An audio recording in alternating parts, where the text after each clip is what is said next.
They should have never put her on a flatbed.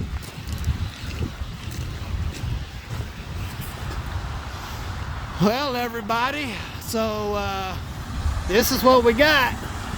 I made it back and I got another hole. So I got, and there's another one starting right there on the top.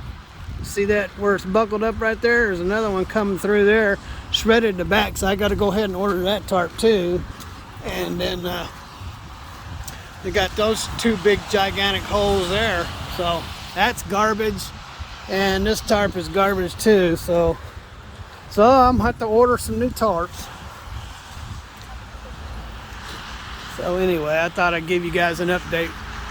They're, I don't know, I guess they're gonna go ahead and see what they can do to get it, keep it on the truck. So I'll let you guys know what's up later. Okay, ladies and gentlemen, let me tell you, give you the update of what's going on with this here drama load. I'm back here, and so back here at Green Bridge, and so this, like I said, this has been a nightmare load from the beginning. First off, they gave me the wrong name of the company. They gave me the wrong address, and I went to this other company, and there was nobody there. It was an empty building.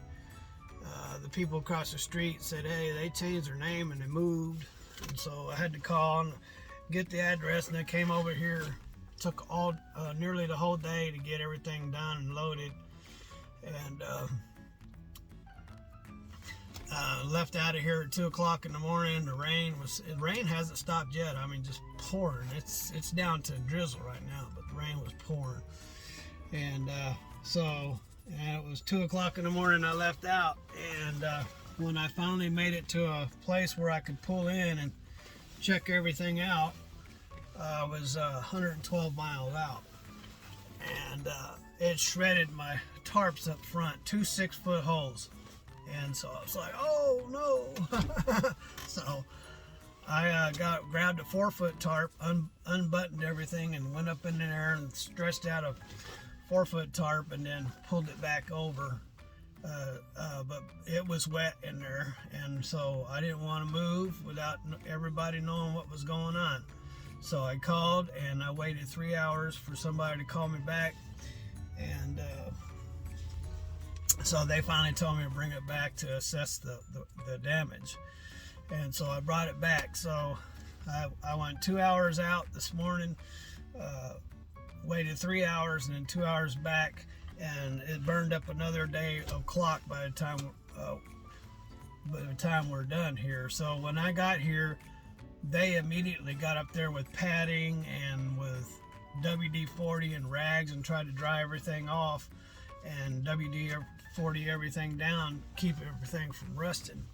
And so I guess they were expecting me to haul it back out of here.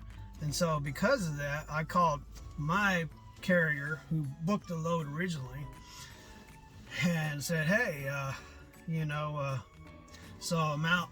I bought a tarp this morning. That was $500, and that was before the back tarp ripped out. That ripped out on the way back, so I have to order another tarp. That's another $500.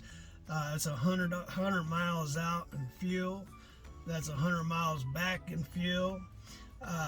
That's a day yesterday loading up, and my whole day today dealing with this.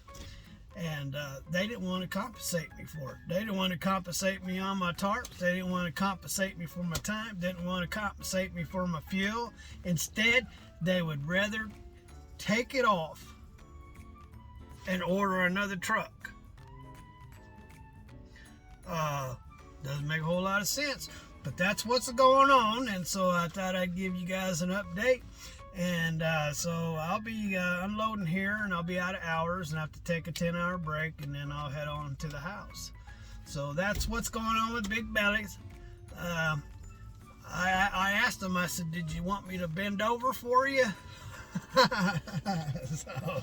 But the guys that are here, they're just employees. They don't have no say-so over anything, so it ain't their fault. They're all nice people.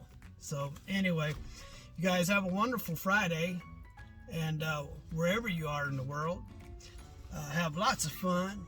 God bless. And